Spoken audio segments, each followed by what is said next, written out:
Hi, everyone. I'm going to attempt to speak after Cynthia and Marisol, but I just want to say to both of you, I honor you, I celebrate you, and I love you with all my heart. Thank you so much for what you've shared today.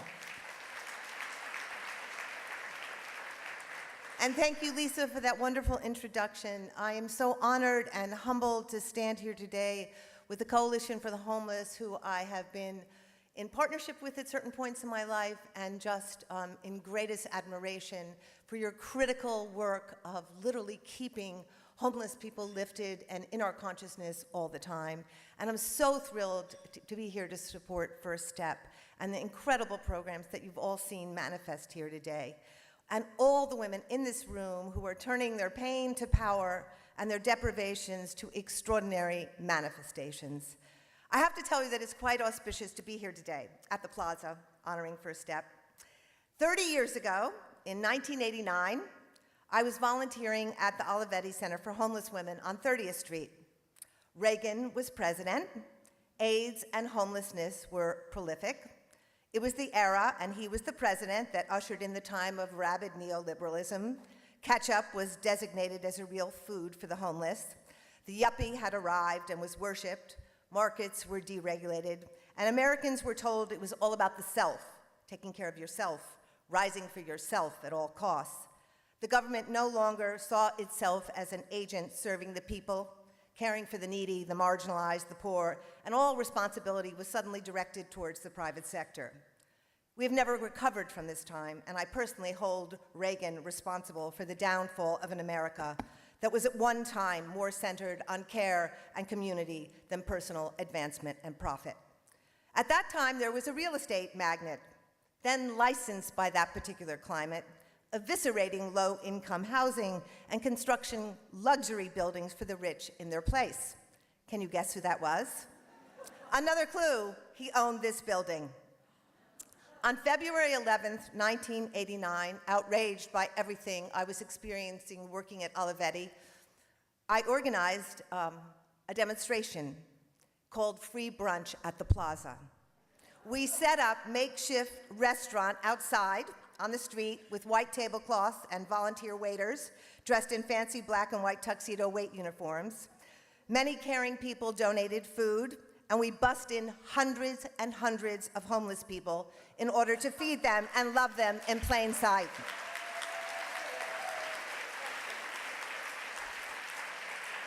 I remember a man actually staying here, sending a tray from room service down to join our action. It was an action to call out Donald Trump for his heartlessness and greed, and to urge him to build low-income housing and not use the poor as he had been doing to further his diabolical building empire. It was a powerful event, but sadly, it was unable to prevent the destruction of low-income housing. So here we are, 30 years later, inside the Plaza this time. Trump is predator-in-chief, and more people are homeless than since the Great Depression. Mainly women and children, and I want to say that if we do not understand that homelessness is a feminist issue, we are lost. The Coalition for the Homeless. At the same time, the Coalition for the Homeless is still here, doing its work in a more powerful way than ever. This room is overflowing with over 400 people. We have an extraordinary First Step program that has lifted up hundreds of women. And I look around this room and I see the gorgeous people dedicating their lives to uplifting them, offering opportunities for job skill training, and for building self-esteem. We have the worst and we have the best, and perhaps that's what we learn every day in this time, that surviving this century means, as Carl Jung once wrote, being able to hold two opposite ideas at the exact same time. In 1985, when the streets of New York were filled with people with no homes, I felt shame and constant guilt when I found myself walking past people in need. Mothers with small children sleeping on cardboard in November, young women wandering clearly in deep emotional suffering, older men with sick and infirm bodies. A dear friend was volunteering at the Olivetti Homeless Shelter for Women and asked me to join her. Initially, I was reluctant because I was very involved in the anti-nuclear movement, and I knew if I went, it would crack me open and I would never be able to turn away again. This turned out to be true, and I am forever grateful. And I was pleased to be able to spend years there and eventually write a play called Ladies that really went around all kinds of places raising money for homeless women. What I found in my years volunteering at that shelter were women, brilliant women, women with dreams, talented women, funny women, traumatized women, abandoned women, women with untreated mental illness, women who had been suddenly fired without warning, terribly abused women, women with cigarette burns on their arms and thighs, hungry women, women with AIDS, women who had lost their children and who had been abandoned when they were children, women with unbearable heartbreak, women who had been oppressed by racism, women who had lost jobs and security and husbands in their way. Each one of them was particular and real and moving. Each one longed to be seen and cared for and supported so that they could make their own way in the world. Not one of them saw themselves or identified themselves as a homeless person. We do that. We turn the needy, the marginalized, the oppressed into an identity, another species, a category altogether, and diminish them to protect ourselves because each one of us knows that living in a neoliberal society, we can become homeless at any moment. We otherize the homeless because then we don't have to feel what they are feeling because we are terrified we would have to change. I remember this one particular day at the shelter when there was a huge delivery of used clothes. The women were rummaging through the piles trying to find something they could wear. This particular bunch of clothes was not well washed. They had holes, they were damaged. The women were insulted and sad. A new volunteer, complained, well, they should be grateful that people had given them clothes at all. I will never forget a woman calmly turning to her and saying, just because we're homeless doesn't mean we don't have taste and pride.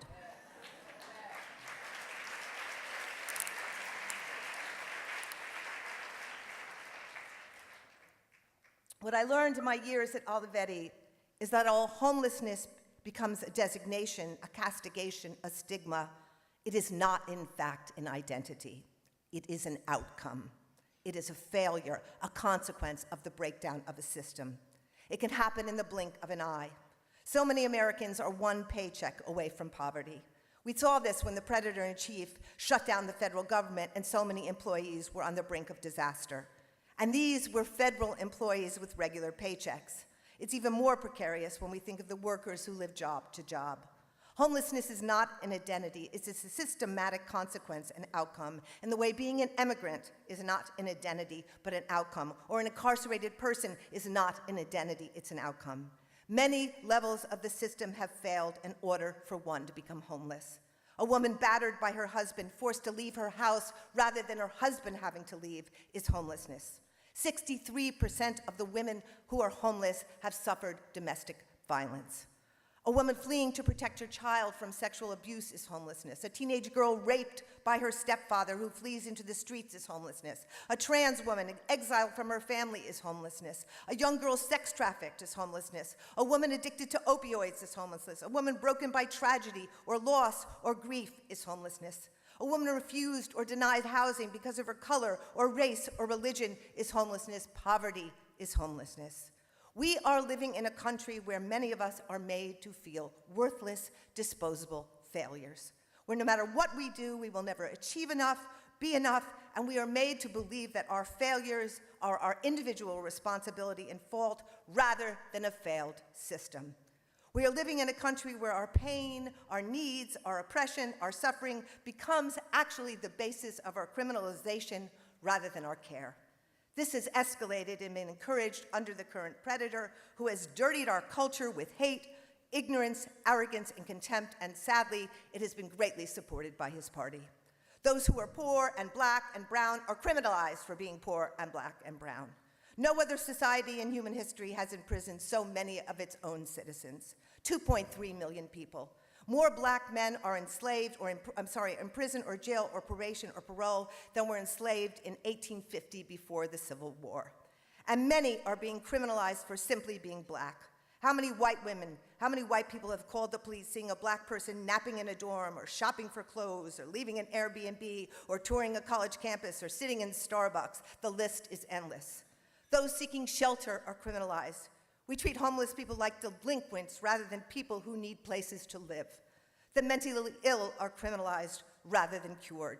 Those who are longing for a future of dignity and respect who cross over our borders are criminalized for their need and longing. How dare they believe that they are entitled to a better life where they're not being shot and raped? Lock them up. Those fleeing war and brutality are criminalized for seeking safety. Muslims are criminalized through bans. Women are criminalized through gag rules and deepening and more pervasive control of our bodies. The earth is criminalized well for being the earth. The irony, of course, is the only ones not being criminalized are the real criminals, the ones in charge. We still live in a country that blames the poor for being poor.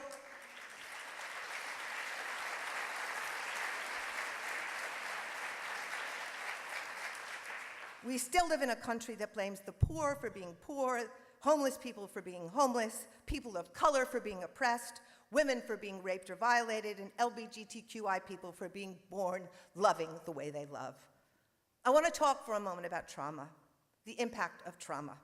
I've spent years working in homeless shelters, prisons, refugee camps, and war zones. And recently I was in Brownsville, Texas, in detention centers and shelters and at the border itself. What I have seen and continue to see is that violence against women is at the center of everything. Women raped as young children fleeing their families, young women assaulted by strangers or boyfriends, wives beaten and tortured by their husbands, women harassed and hurt on the job with no protections. I just finished a book called The Apology. It's a letter I wrote to myself from my father in his voice, speaking the words I longed to hear for over 60 years. Telling me how he became a man who could molest me at 5 years old, and then could beat and threaten me physically and almost to the point of murder. Telling me the details of what he did to me, and explaining why, and ultimately taking responsibility for his deeds and apologizing. My father is long dead, so this is an imagined apology. I waited my whole life for it. The abuse, the rape, the beatings, the degradations by my father brought me to drugs, alcohol, insane promiscuity. It brought me to the streets. It brought me to danger. It brought me to more violence. I utterly lost my way. Had I not had the support of beautiful folks in a 12-step program many years ago, I would have died by the time I was 24. And I was white and came from an upper middle class family and had an opportunity to go to college. Women who've been traumatized by violence, by poverty, by racism are often disappeared in this culture that cares more for the rich and famous than it does for the ones hurting the most. I want to take a moment to commend all the wonderful people at First Step. Your work is so essential and clearly effective and powerful. And I want to thank everyone in this room who funds that work. Your support is critical.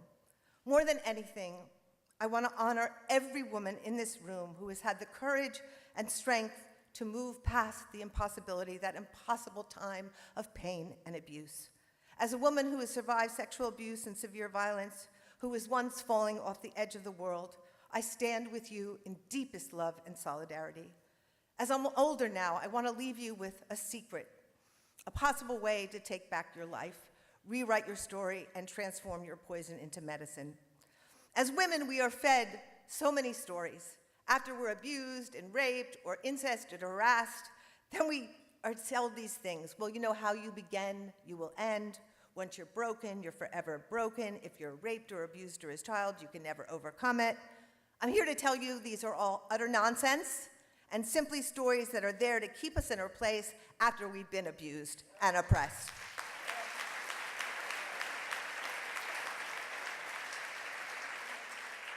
Not only can we overcome these things, but we can come back and be like Cynthia and Marisol, even stronger women warriors who are going to end up transforming this culture and removing the likes of our predator-in-chief.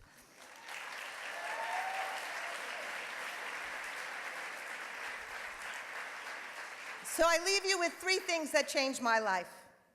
The first were finding people who cared and reached out and made me feel like I was important and my life had value. And clearly you have all found that in First Steps. It's really hard to let people in to love you, let people in to care for you when your trust has been utterly broken. And I know it's hard, but when you can do that and open your heart and open yourself, everything begins to work. Second, for me, writing changed my life. It was a passion, and I was devoted to it. By finding something I could excel at and devote myself to, I began to be able to write my life in another direction. I also began to see I could do something well, and it transformed my low self-esteem, and it gave me confidence.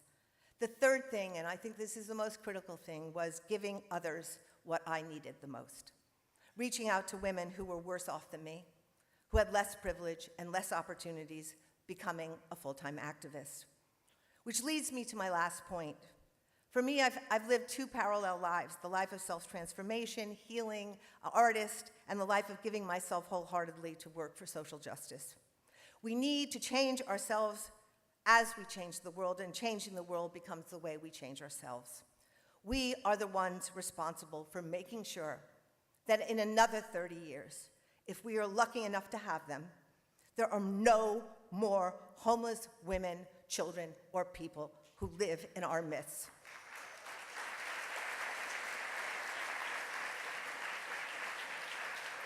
That in 30 years, we live in a country where everyone has places to be safe and secure, and violence and abuse, racism, poverty, homophobic, transphobia are distant memories.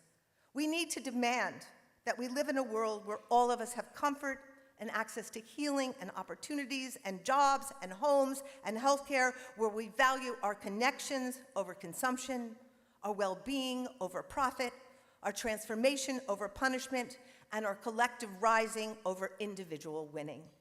And I firmly believe, well, no, I actually know that it will be the women, the Cynthias, the Marisols, the true vagina warriors who have risen from the worst oppression and pain that will lead the way and are leading the way into the next world. So rise, women, rise, and take back this world. Thank you all.